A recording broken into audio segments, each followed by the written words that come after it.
मेरे प्रिय भाई और बहनों, आज हम एक ऐसे संसार में रहते हैं जो बहुत तेजी से भागा जा रहा है। आज मनुष्य का स्पीड बहुत ज्यादा हो गया है। प्रतिदिन नए नए आविष्कार हो रहे हैं। हर क्षेत्र में परिवर्तन हो रहा है। इस होड़ के संसार में बहुत सारे लोग सफल होते हैं, जो स्मार्ट हैं, जो शक्तिशाली हैं, उनको सफलता मिलती है। लेकिन बहुत सारे लोग विफलता का अनुभव करते हैं। हर क्षेत्र में, चाहे वो व्यापार का क्षेत्र हो, पढ़ाई का क्षेत्र हो, कामकाज का क्षेत्र हो, सामान्य रूप से जीवन के क्षेत्र में हो, बहुत सारे लोग आज अपने में बहुत ज्यादा विफलता का अनुभव करते हैं। कुछ लोग जीना नहीं चाहते हैं। कितने लोगों ने मुझसे कहा कि लगता है कि हमें आत्महत्या करना चाहिए। यानी लोग विफलता का अनुभव करते हैं। इस संसार के साथ भी चल नहीं पाते हैं, गति पकड़ नहीं पाते हैं। धन की कमी है, शक्ति की कमी है, प्रतिभाओं की कमी है। सुसमाचार में हमें एक ऐसा प्रसंग पढ़ने को मिलता है।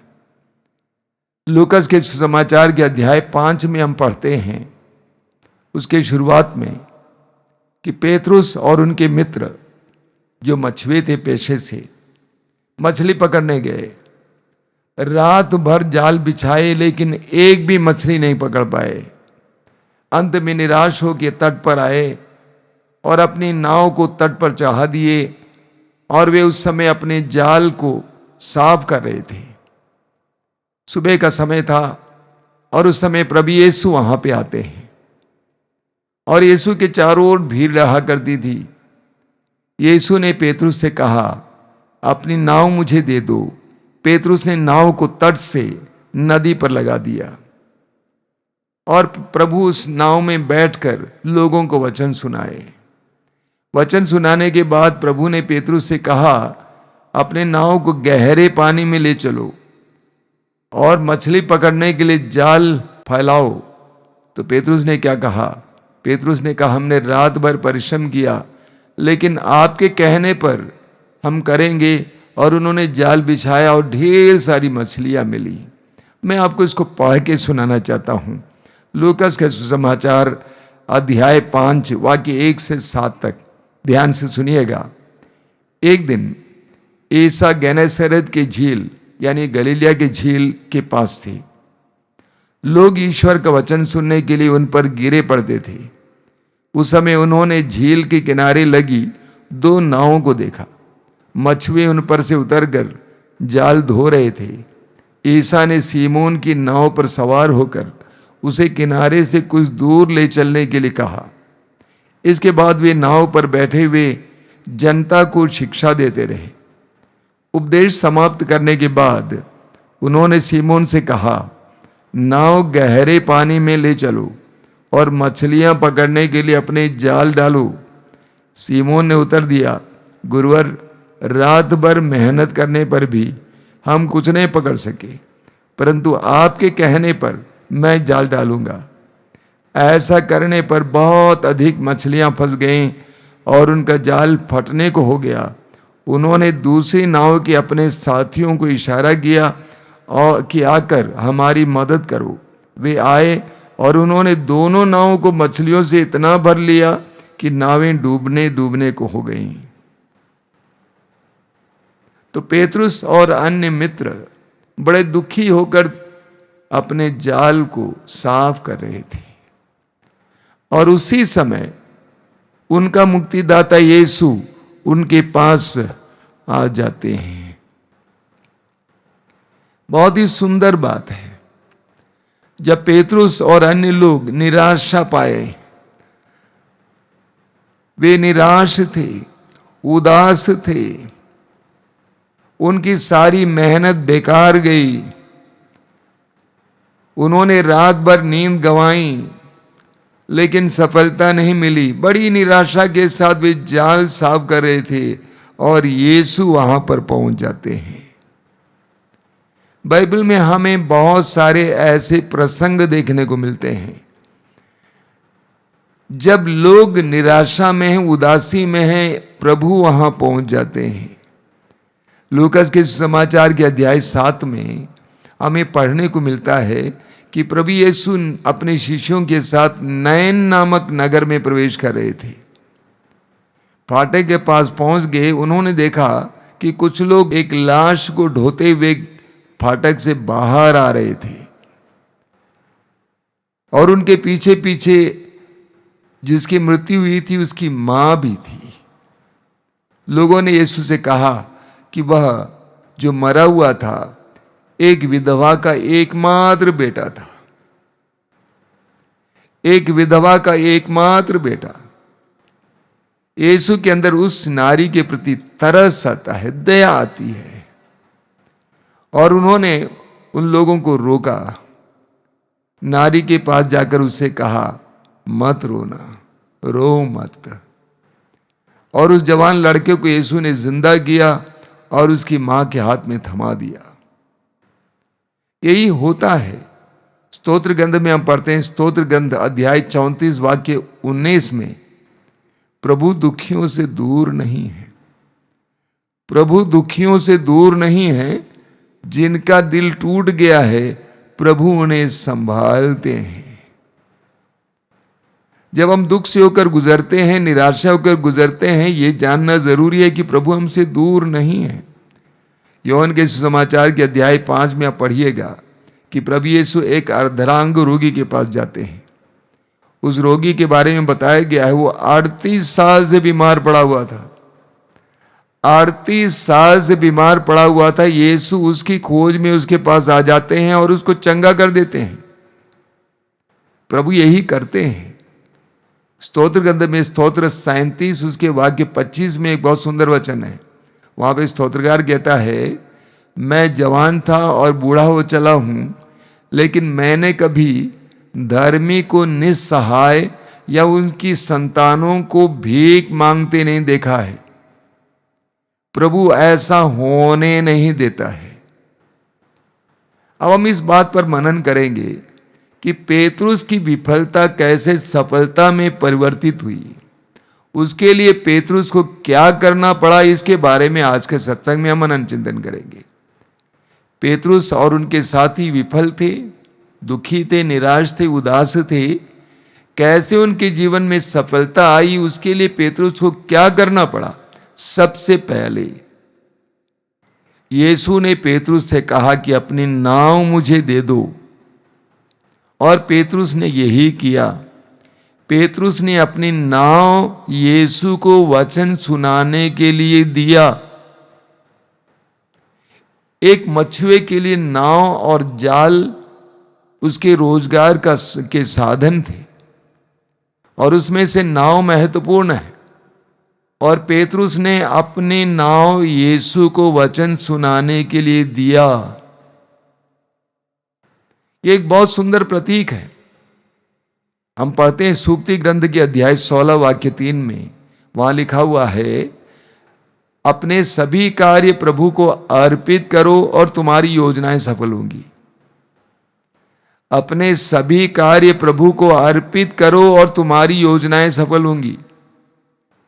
तुम सफलता चाहते हो तो तुम्हें क्या करना है, अपने सभी कार्य प्रभु को अर्पित करो। पेतरुस ने अपने नाव यीशु को दिया, यीशु के काम के लिए दिया। स्तोत्र 37 वाक्य 5 में लिखा हुआ है, प्रभु को अपना जीवन अर्पित करो, उस पर भरोसा रखो, वो तुम्हारी रक्षा करेगा। प्रभु को अपना जीवन अर्पित करो, उस पर भरोसा रखो और वह तुम्हारी रक्षा करेगा। स्तोत्र 55 वाक्य 23 पढ़िएगा, प्रभु को अपने सभी भार अर्पित कर दे दो, वो तुम्हें संभालेगा। तो पेतरुस ने दिया, हमें भी देना सीखना होगा। हम प्रभु से मांगते रहते हैं, ये चाहिए वो चाहिए, आज हमें ये देखना होगा हमने प्रभु को क्या दिया है। हमारे पास जो है हमें देना है। पेतरुस के पास एक नाव थी, सुसमाचार के प्रसार के लिए इस्तेमाल करने के लिए पेतरुस ने दिया। हो सकता है आपके पास समय है, समय दीजिए। हो सकता है आपके पास प्रतिभाएं हैं, प्रतिभाएं दीजिए। हो सकता है आपके पास पैसा है, पैसा दीजिए। हमें राजाओं का दूसरा ग्रंथ अध्याय 4 वाक्य 8 से एक सुंदर प्रसंग पढ़ने को मिलता है। नबी एलीशा के बारे में है। नबी एलीशा शूनेम नामक एक जगह जाया करते थे। जब एलीशा अपने नौकर के साथ वहां से गुजर रहे थे तो एक धनी स्त्री ने उनको देखा और उनको घर पे बुलाया और उनको भोजन खिलाया। जब जब शूनेम से होकर एलीशा और नौकर जाया करते थे, वे उस नारी के यहां जाकर भोजन किया करती थी। उस नारी ने अपने पति से कहा, मुझे लगता है कि ये धर्मी इंसान है, ये संत है, हम इनके लिए क्यों ना एक छोटा सा कमरा छत पर बनाएं ताकि जब भी वो आए विश्राम करें वहां पे। उसके पति ने मान लिया और उन्होंने ऐसा ही किया। जब भी एलीशा वहां से गुजरते थे तो उस नारी के घर पे जाते थे, भोजन करते थे, छत पर उस कमरे में विश्राम करते थे। जब एलीशा ने इस तरह का अनुभव किया, एलीशा ने अपने नौकर से कहा, जरा पता लगाओ उस नारी को किस चीज की जरूरत है। नौकर ने कहा कि वे लोग धनी हैं, संपन्न है, किसी चीज की कमी नहीं है। लेकिन बाद में उसने कहा उसके पास एक पुत्र नहीं है। तो एलीशा ने कहा कि जाकर बताओ अगले 40 समय तक उसके गोद में एक पुत्र होगा। शूनेम के उस धनी इंसान ने, उस नारी ने ये एक संत के लिए, एलीशा के लिए किया, जिसके प्रतिफल के रूप में उसको एक पुत्र मिला। लूकास अध्याय 6 वाक्य 38 में लिखा हुआ है, जिस नाप से तुम दोगे उसी नाप से तुम्हारे लिए नापा जाएगा। ईश्वर से मांगना ही काफी नहीं, उसको देना भी है। जो दे सकते हैं वो देना है। हम मलाकी के ग्रंथ के अध्याय 3 उसके वाक्य 8 से पढ़ेंगे। प्रभु कहते हैं, तुम मुझे ठगते हो। किस बात में ठगते हो मैं तुम्हें समझाता हूं। तुम अपना दसमांश मेरे पास क्यों नहीं ले आते। बाइबल में बार बार दसमांश के बारे में बताया गया है। दसमांश का मतलब है हमारे पास जो कुछ है उसका 1/10वां हिस्सा ईश्वर का है। ईश्वर हमसे ज्यादा नहीं मांगता है, 1/10वां हिस्सा। अगर मुझे 10 रुपया मिलता है, 10 रुपये में एक रुपया प्रभु का, ईश्वर का है। अगर मेरे पास 10 घंटे हैं, 10 घंटे में 1 घंटा उसका है। दसमांश दो। प्रभु कहते हैं इसमें तुम मुझे परख कर देखो, तुम मेरी परीक्षा लेके देखो इस मामले में, तो मुझे दसमांश दो। तो हम लोग जो दे सकते हैं वो प्रभु को देना है। समय हो सकता है, पैसा हो सकता है, प्रतिभा हो सकती है, ऊर्जा हो सकती है, जो हमारे पास है वो देना है। राजाओं के पहले ग्रंथ के अध्याय 17 में हमें एक बहुत सुंदर प्रसंग पढ़ने को मिलता है। इस्राएल में अकाल पड़ा था और नबी एलिय्याह को प्रभु ने कहा, तुम सरपते चले जाओ। उस जगह पर मैंने एक विधवा को आदेश दिया है कि वो इस अकाल के समय तुम्हें खिलाए। और एलिय्याह सरपता पहुंच गए। एलिय्याह ने देखा कि एक नारी, एक विधवा लकड़ी बटोरने आ रही है। एलिय्याह ने कहा, ऐसा करो तुम जाके मेरे लिए कुछ जल लेके आओ, पानी लेके आओ। नारी जा रही थी, विधवा जा रही थी, तो एलिय्याह ने यह भी कहा, मेरे लिए कुछ रोटियां भी ले आओ। उस विधवा ने आकर कहा कि महोदय मेरे पास कुछ नहीं है, मेरे पास एक मुट्ठी आटा है और थोड़ा सा तेल है। मैंने सोचा कुछ लकड़ियां बटोर लूंगी, रोटी पकाऊंगी, मैं और मेरा बेटा हम दोनों खाएंगे और उसके बाद मर जाएंगे। एलिय्याह ने कहा, जैसा तुमने सोचा वैसा ही करो, लेकिन पहले मेरे लिए रोटी पका के लिए आओ, क्योंकि प्रभु ईश्वर ये वायदा करता है पूरे अकाल के समय तक तुम भूखी नहीं रहोगी। ऐसा ही हुआ। उस विधवा ने अपने पास जो था उससे रोटी पकाकर एलिय्याह को खिलाया।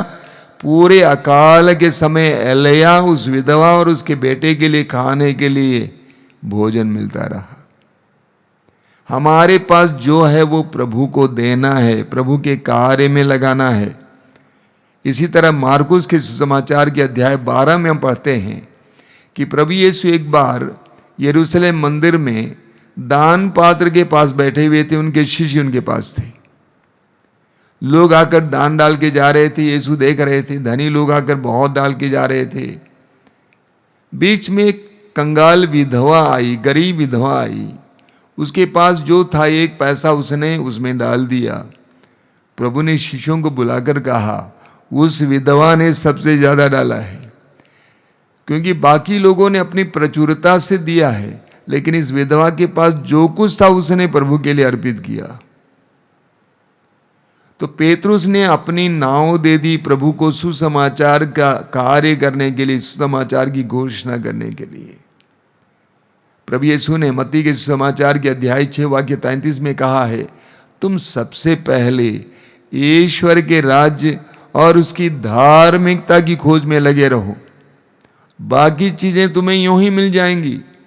सबसे पहले ईश्वर के राज्य और उसकी धार्मिकता की खोज में लगे रहो। हमारे जीवन में हमें प्राथमिकताएं सही करने की आवश्यकता है। हमें प्रभु के लिए स्थान देने की जरूरत है। हमें प्रभु को देने की जरूरत है। हमें प्रभु के कार्य के लिए देने की जरूरत है, ताकि प्रभु हमें दें। तो पहला कार्य था जो पेतरुस ने किया, अपनी नाव प्रभु को दिया। दूसरी बात, पेतरुस ने प्रभु की वाणी को सुना, प्रभु के वचनों को सुना। जब वचन सुनाने के बाद प्रभु ने कहा, नाव गहरे पानी में ले चलो, तो पेतरुस ने कहा, आपके कहने पर हम करेंगे। पेतरुस ने ऐसा क्यों कहा? पेतरुस ये जानते थे कि वो एक मछुए हैं, और ये भी जानते थे कि यीशु एक बढ़ई हैं। बढ़ई कैसे मछुए को मछली पकड़ने का तरीका बता सकता है? बढ़ई को नाव बनाना आता है, लेकिन बढ़ई मछली थोड़ी पकड़ सकता है। पेतरुस ने क्यों कहा, आपके कहने पर हम करेंगे? क्योंकि पेतरुस ने प्रभु की वाणी को सुना। यीशु से वचन सुनने के बाद पेतरुस के अंदर विश्वास जग गया। पेतरुस समझ गया ये एक मामूली इंसान नहीं है। पेतरुस ने यीशु को पहचान लिया। रोमियों के पत्र के अध्याय 10 वाक्य 17 में हम पढ़ते हैं, पौलुस कहते हैं, सुनने से विश्वास उत्पन्न होता है, और जो सुनाया जाता है वो मसीह का वचन है। सुनने से विश्वास उत्पन्न होता है, और जो सुनाया जाता है वो मसीह का वचन है। जब हम प्रभु के वचनों को सुनते हैं तब हमारे अंदर विश्वास जगता है। आश्रम में हजारों की संख्या में लोग आते हैं, अन्य साधना केंद्रों में भी हजारों की संख्या में लोग जाते हैं। आखिर होता क्या है? वहाँ वचन सुनाया जाता है। वचन सुनने से लोगों में विश्वास उत्पन्न होता है। मत्ती के सुसमाचार के अध्याय 8 में एक बहुत सुंदर प्रकरण है। प्रभु यीशु पहाड़ पर बैठकर लोगों को वचन सुना रहे थे। वचन सुनाने के बाद जब प्रभु पहाड़ पर से नीचे उतरे, काफी बड़ी भीड़ यीशु के साथ थी। उस समय एक कोढ़ी यीशु के पास आता है, दंडवत करता और कहता है, आप चाहे तो मुझे शुद्ध कर सकते हैं, आप चाहे तो मुझे शुद्ध कर सकते हैं। उस कोढ़ी ने ऐसा क्यों कहा? दूर बैठकर वो कोढ़ी भी प्रभु की वाणी को सुनता जा रहा था। प्रभु की वाणी को सुनने के बाद उसके अंदर एक जागृति आई, एक विश्वास जगा, ये इंसान मुझे चंगा कर सकता है। उसके अंदर एक विश्वास जगा कि ये इंसान मुझे चंगा कर सकता है। प्रभु की वाणी को सुनने से हमारे अंदर विश्वास जगता है, हमारी परिस्थितियां बदलती हैं। प्रवक्ता ग्रंथ के अध्याय 51 उसके वाक्य 21 से 23 तक हम पढ़ते हैं। प्रवक्ता ग्रंथ अध्याय 51 वाक्य 21 से 23 तक वहां लिखा हुआ है, मैंने थोड़े समय तक उस पर कान दिया था, मैंने थोड़े समय तक उस पर कान दिया था, और मुझे प्रचुर मात्रा में शिक्षा मिली। मैं उसी के कारण प्रगति कर सका। देखिए क्या लिखा हुआ है, मैंने थोड़े समय तक उस पर कान दिया था। ये प्रज्ञा के बारे में बताया गया है, वचन के द्वारा प्रज्ञा मिलती है। मैंने थोड़े समय तक उस पर कान दिया था और मुझे प्रचुर मात्रा में शिक्षा मिली, मैं उसी के कारण प्रगति कर सका। थोड़े समय के लिए मैंने वचन सुना, उसके द्वारा क्या हुआ, मेरे जीवन में प्रगति आई। सूक्ति ग्रंथ में हम पढ़ते हैं, सूक्ति ग्रंथ अध्याय 3 में बहुत सुंदर वचन है, अध्याय 3 उसके वाक्य 1 और 2 में लिखा हुआ है। प्रभु कहते हैं, पुत्र पुत्री मेरी शिक्षा को मत भुलाओ, मेरी शिक्षा को मत भुलाओ, मेरी आज्ञाओं को अपने हृदय में संजोए रखो। क्यों? क्योंकि वे तुम्हें लंबी आयु और बड़ी शांति प्रदान करेगी। एक बार और पढ़ना चाहता हूं, पुत्र पुत्री मेरी शिक्षा को मत भुलाओ, मेरी आज्ञाओं को अपने हृदय में संजोए रखो, क्योंकि वे तुम्हें लंबी आयु और बड़ी शांति प्रदान करेगी। पेतरुस ने प्रभु की वाणी को सुना, पेतरुस के अंदर विश्वास जग गया, उस विश्वास के द्वारा बड़ा चमत्कार हुआ। योहन अध्याय 11 वाक्य 40 में प्रभु यीशु कहते हैं, यदि तुम विश्वास करोगी तो तुम परमेश्वर की महिमा देखोगी। पेतरुस ने यीशु पर विश्वास किया। तीसरी बात, पेतरुस ने यीशु की बात को माना और यीशु की आज्ञा का पालन किया। पेतरुस ने अपनी नाव दे दी, वचन सुना।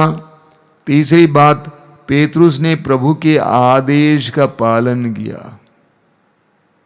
पेतरुस ने कहा, आपके कहने पर हम करेंगे। आगे वचन में आपने सुना, ऐसा करने पर, ऐसा करने से, यानी प्रभु की आज्ञा का पालन करने से ढेर सारी मछलियां पकड़ी।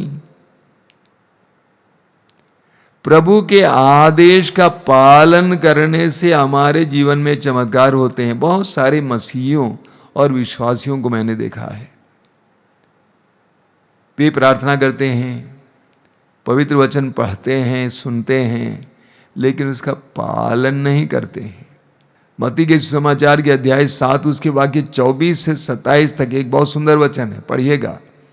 वहां पे प्रभु कहते हैं, जो मेरी इन बातों को सुनता है और उसका पालन करता है, वह उस बुद्धिमान व्यक्ति की तरह है जिसने अपने मकान को चट्टान पर बनवाया। वर्षा हुई, नदियों में बाढ़ आई, आंधी चली और उस मकान से टकराई, लेकिन वो मकान नहीं गिरा।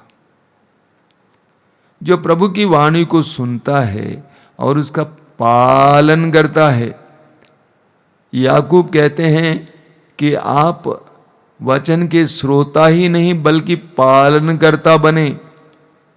जो वचन सिर्फ सुनता है और पालन नहीं करता, वो उस व्यक्ति की तरह है जो आईने में अपना चेहरा देखता है लेकिन भूल जाता है। तो प्रभु के वचन को सुनना ही काफी नहीं, उसका पालन भी करना है। योहन के सुसमाचार के अध्याय 2 में हम पढ़ते हैं कि प्रभु यीशु और उनके शिष्य और मां मरियम काना नामक नगर में एक घर पे विवाह भोज के लिए पे गए हुए थे। वहां पर विवाह में उन दिनों अंगूरी परोसा जाता था, दाखरस परोसा जाता था, अंगूर का रस। अंगूरी घट गई, माता मरियम ने इस बात को भनक लिया और उन्होंने जाकर यीशु से कहा, बेटा अंगूरी घट गई है। तो प्रभु ने कहा कि इससे आपको और मुझे क्या, मेरा समय नहीं आया है। लेकिन माँ की बात देखिए, माँ का अधिकार देखिए। माँ ने नौकरों को बुलाया और कहा, जो ये कहेंगे वैसे ही करना। और यीशु ने नौकरों को आदेश दिया, जैसे जैसे नौकरों को आदेश दिया उन्होंने वही पालन किया। नौकरों से कहा कि जितने मटके हैं जिसमें हाथ धोने के लिए पानी रखा हो उनको भरो, लबालब भरो। उन्होंने ऐसा ही किया। उसके बाद प्रभु ने आदेश दिया, कोई कुछ पानी ले जाकर प्रबंधक को दिखाओ। अब पानी पानी ही था, वो दाखरस नहीं बना था, लेकिन उसको लेकर प्रबंधक को दिखाने के लिए जाते समय वो जल अंगूरी में परिवर्तित हुआ। प्रभु के आदेश का पालन करने से चमत्कार हुआ। ठीक इसी तरह लूकास के सुसमाचार के अध्याय 17 में आप पढ़ेंगे, 10 कोढ़ी प्रभु को मार्ग पर देखे और वे दूर खड़े होकर चिल्लाकर बोले कि हम पर दया कीजिए। प्रभु ने उनसे क्या कहा? प्रभु ने कहा कि तुम जाकर पुरोहितों को दिखाओ। उस जमाने में अगर कोढ़ी समाज से अलग किए जाते थे, अगर वे चंगे हो जाते थे तो उनको जाकर पुरोहितों को दिखाना होता था, और पुरोहित निरीक्षण करते थे और उसके बाद प्रमाण पत्र देते थे कि ये समाज में लेने योग्य है, लेने लायक है। तो प्रभु ने कहा कि जाकर दिखाओ पुरोहितों को तुम चंगे हो गए हो, जबकि वे चंगे नहीं थे। तब भी उन्होंने प्रभु के आदेश का पालन किया। एक बहुत सुंदर उदाहरण है। उन्होंने प्रभु के आदेश का पालन किया और पुरोहितों को दिखाने के लिए मंदिर की ओर गए और मार्ग में वे चंगे हो गए। यानी प्रभु के आदेश का पालन हुआ और वे चंगे हो गए। विधि विवरण ग्रंथ के अध्याय 4 वाक्य 30 में एक बहुत जबरदस्त वचन है। वहां भी प्रभु कहते हैं, जब ये सारी विपत्तियां तुम्हारे ऊपर आ जाएंगी और तुम आक्रांत हो जाओगे, तब तो तुम फिर अपने प्रभु ईश्वर के पास आ जाओगे और उसकी आज्ञाओं का पालन करना सीखोगे। बहुत सारे लोग आश्रम में आते हैं, अन्य साधना केंद्रों में आते हैं और वे प्रभु के वचनों को सुनते हैं, वे प्रभु के आदेशों का पालन करने लगते हैं, तब उनके जीवन में प्रभु की आशीष बरसने लगती है। मैं एक भाई को जानता हूं, कई साल पहले वो फिल्म इंडस्ट्री में काम कर रहा था। उसने एक फिल्म भी बनाई थी। फिल्म चली लेकिन पिट गई, लाखों रुपए उसने गंवा दिया। अब उसने सोचा दूसरे कहीं जगह पे जाना ही नहीं है, फिल्म इंडस्ट्री में रहना है। उसी में रहकर वो काम करने लगा, लेकिन उसको कोई सफलता नहीं मिल रही थी। मैंने स्वयं उससे कहा कि इसे छोड़ दो, दूसरा कुछ करो। वो ट्रेंड आदमी था, लेकिन मानने को तैयार नहीं था। उसके रिश्तेदारों ने भी इसको समझाने का प्रयास किया, लेकिन वो मानने को तैयार नहीं था। अंत में वो एक साधना केंद्र गया। साधना केंद्र में सप्ताह भर वो पवित्र वचनों को सुनता जा रहा था। पवित्र वचनों को सुनने से उसको विश्वास प्राप्त हुआ और उसके अंदर आज्ञा पालन का वरदान आया। वचनों को सुनने के बाद प्रभु के आदेश का पालन करने के लिए तैयार हुआ। उसने फिल्म इंडस्ट्री छोड़ दी। उसके बाद वो विदेश गया, पैसा कमाया। उसके बाद उसने विवाह किया। आज परिवार बसा रहा है। मेरे प्रिय भाई और बहनों, जब हम प्रभु के वचनों को सुनते हैं, विश्वास करने लगते हैं और उसका पालन करने लगते हैं, उसके अनुसार जीवन जीने लगते हैं, तो अब हम देखते हैं हमारे जीवन में कितना परिवर्तन आ जाता है, प्रभु की आशीष आ जाती है। हम पढ़ते हैं इस्यास नबी के ग्रंथ अध्याय 30 उसके वाक्य 21 में लिखा हुआ है, यदि तुम सन्मार्ग से दाएं या बाएं भटक जाओगे तो तुम पीछे से यह वाणी अपने कानों से सुनोगे, सच्चा मार्ग यह है, इसी पर चलते रहो। यदि तुम सन्मार्ग से दाएं या बाएं भटक जाओगे तो तुम पीछे से यह वाणी अपने कानों से सुनोगे, सच्चा मार्ग यह है, इसी पर चलते रहो। और वो मार्ग आशीष का मार्ग है, कृपा का मार्ग है। यिर्मयाह नबी के ग्रंथ के अध्याय 29 वाक्य 11 से 14 तक आप पढ़ेंगे। प्रभु कहते हैं, तुम्हारे लिए निर्धारित योजनाएं मैं जानता हूं, तुम्हारे लिए निर्धारित योजनाएं मैं जानता हूं, तुम्हारे हित की योजनाएं अहित की नहीं, तुम्हारे लिए आशामय भविष्य की योजनाएं। आगे प्रभु कहते हैं, यदि तुम मुझे पुकारोगे और प्रार्थना करोगे मैं तुमको सुनूंगा। और आगे प्रभु कहते हैं, यदि तुम संपूर्ण हृदय से मुझे ढूंढोगे मैं तुम्हें मिल जाऊंगा और मैं आकर तुम्हारे भविष्य को पलट दूंगा। प्रभु कहते हैं, तुम्हारे लिए निर्धारित योजनाएं मैं जानता हूं, मैं ही जानता हूं, दूसरा कोई नहीं जानता है। तुम्हें क्या करना होगा? तुम्हें मुझे सारे हृदय से ढूंढना होगा, पाना होगा, तब मैं आकर तुम्हारे भविष्य को पलट दूंगा। बारूक का ग्रंथ अध्याय 3 वाक्य 13 बार बार आपने सुना, वहां लिखा हुआ है, यदि तुम प्रभु के मार्ग पर चले होते तो तुम सदा के लिए शांति में जीवन बिताते। यदि तुम प्रभु के मार्ग पर चले होते तो तुम सदा के लिए शांति में जीवन बिताते। इस्यास अध्याय 48 वाक्य 18 प्रभु का वचन कहता है, यदि तुमने मेरी आज्ञाओं का पालन किया होता तो तुम्हारी सुख शांति नदी की तरह उमड़ती रहती, लेकिन तुमने मेरी आज्ञाओं का पालन नहीं किया। पेतरुस ने यीशु के आदेश का पालन किया। नतीजा क्या था? अद्भुत, आश्चर्यजनक। उसी समुद्र में जहां रात भर पेतरुस और उनके साथी जाल बिछा रहे थे, एक भी मछली नहीं पकड़ पाए, यीशु के आदेश का पालन किए और इतनी मछलियां फंस गईं कि जाल फटने को हो गया। और पेतरुस ने अपने साथियों को इशारा किया, वे भी आए, उन्होंने भी मछलियों से अपनी नावें भर दी। नावें डूबने को हो गईं। जब ईश्वर देता है, भरपूर देता है, कंजूसी नहीं करता है। आप एक रोटी मांगेंगे, ढेर सारी रोटियां मिलेंगी। सुसमाचारों में हम पढ़ते हैं, जहां कहीं भी रोटियों का चमत्कार के बारे में लिखा हुआ है, वहां पे आप पढ़ेंगे कि 5000 लोगों से भी ज्यादा लोगों को 5 रोटियों से प्रभु ने खिलाया चमत्कारी ढंग से। इतना ही नहीं, 12 टोकरे रोटियां बच गईं।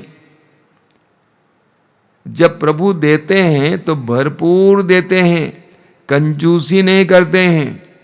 जब प्रभु देते हैं, सिर्फ आपके लिए नहीं देते हैं, बल्कि आपके परिवार के लिए, मित्रों के लिए भी देते हैं। मैं कितने लोगों को जानता हूं जो प्रभु के पास आए, प्रभु के शरण में आए, प्रभु के वचनों को सुने, प्रभु के चमत्कारों को अपने जीवन में देखे, और उनके द्वारा ढेर सारे लोगों के जीवन में प्रभु की आशीषें आई हैं। जब प्रभु देते हैं, आपके लिए नहीं देते हैं, और भी लोगों के लिए देते हैं। लेकिन हमारी सबसे बड़ी दुर्बलता क्या है? हम सोचते हैं प्रभु ने दिया है, अपने लिए रखते हैं, बांटते नहीं हैं। हम बड़े स्वार्थी हो जाते हैं। प्रार्थना करने के बाद प्रभु ने बहुत सारी आशीषें दी, अपने लिए ही बटोर के रखते हैं। लूकस के सुसमाचार के अध्याय 12 के उस मूर्ख धनी की तरह पेतरुस ने क्या किया? अपने मित्रों को इशारा किया, वे भी आए, उनको भी मछलियां मिली। मेरे प्रिय विश्वासी और मसीही भाई और बहनों, हम एक ऐसे ईश्वर के संतानें हैं, ऐसे प्रभु के भक्त हैं जो शक्तिशाली हैं, जो सारे वैभव के स्रोत हैं। हम उनसे पा सकते हैं। हमें इस संसार में इस तरह की विफलतापूर्ण जिंदगी जीने की आवश्यकता नहीं है। प्रभु यीशु ने स्वयं क्या कहा है? मत्ती अध्याय 7 वाक्य 11 में, बुरे होने पर भी तुम अपने बच्चों को सहज ही अच्छी चीजें देते हो, तो तुम्हारा स्वर्गीय पिता मांगने वालों को अच्छी चीजें क्यों नहीं देगा? हम इतने बुरे हैं तब भी अपने बच्चों के लिए अच्छा ही सोचते हैं, और ईश्वर भलाई का सोता है, स्रोत है, वो हमारे लिए क्यों नहीं सोचेगा? बशर्ते हम अपने आप को प्रभु के समक्ष लाएं। पेतरुस ने जो किया वो हमें भी करना है। 3 बातें मैंने आपके सामने रखी। पहली बात, अपनी नाव प्रभु को देना। प्रभु के सुसमाचार की घोषणा के लिए, ईश्वर के राज के प्रसार के लिए आप क्या देते हैं? आज पूछिए। अपने लिए सोचते रहते हैं। ईश्वर के राज के प्रसार के लिए जानबूझकर अपनी इच्छा से क्या देते हैं? समय, धन, प्रतिभाएं, ऊर्जा क्या देते हैं? दूसरी बात, प्रभु के वचन को सुनिए, तभी आपके अंदर विश्वास जगेगा। विश्वास जगेगा, चमत्कार देखने को मिलेंगे। तीसरी बात, प्रभु के आदेश का पालन करना सीखिए। जैसे प्रभु ने कहा उसका पालन होगा, कैसा भी हो, कैसे भी हो, हम उसका पालन करेंगे। प्रभु का वचन ये कहता है, प्रभु का आदेश किया है, उसका पालन होगा। आइए हम प्रार्थना करें। धन्यवाद देते हैं प्रभु इस समय के लिए। तेरे पवित्र वचनों के द्वारा तू हमें जीवन के रहस्यों के बारे में समझा रहा है। हमारे जीवन में भी कई ऐसे क्षण आते हैं जब हमें लगता है कि हम निराश हैं, उदास हैं, और महसूस करते हैं, हमें लगता है कि हम विफल हो गए हैं, कुछ नहीं होने वाला है। हमें इस प्रकरण से, इस प्रसंग से सीखने की कृपा दीजिए। ये प्रतीकात्मक प्रसंग है, कैसे पेतरुस और उनके मित्र निराश थे, उस निराशा को कैसे यीशु ने आशा में परिवर्तित किया। प्रभु यीशु, हम तुझसे प्रार्थना करते हैं, तेरे पवित्र वचनों को सुनने की कृपा दीजिए, तेरे आदेशों का पालन करने की कृपा दीजिए, ताकि हमारे जीवन में चमत्कार और चिन्ह प्रकट हो जाए। दयालु यीशु, इन वचनों को सुनने वाले मेरे भाई बहनों को आशीर्वाद देना, उनकी निराशा को आशा में बदल देना, उन्हें तेरे प्रति उदार बनाना, तेरे वचनों को सुनने के लिए कृपा देना, तेरे आदेशों का पालन करने के लिए कृपा देना। हमारी इस प्रार्थना को सुन। आमीन।